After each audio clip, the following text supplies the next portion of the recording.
اعلم أن الشكر يزيد النعم، وأن الغفلة تطفئ نورها.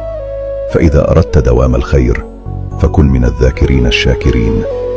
الحمد لله لا تقال فقط حين تفرح، بل حين تبتلى أيضا، لأن البلاء قد يحمل في طياته رحمة لا تراها الآن. احمد الله على ما أعطاك وعلى ما حجب عنك، فرب نعمة منعتك من طريق مؤلم، ورب تأخير خبأ لك أجمل قدر. احمد الله دائما، فبالحمد تدوم النعم، وبالرضا يطمئن القلب. احمد الله على النعمة، فكم من نعمة بين يديك وأنت لا تشعر بها. الصحة التي تنام بها مطمئنا، الرزق الذي يأتيك دون جهد كبير، الأمان الذي يغلف أيامك، كلها نعم تستحق الحمد في كل لحظة. كن أمينا في كل شيء، في وعدك، في قولك، في عملك، وحتى في نظرتك.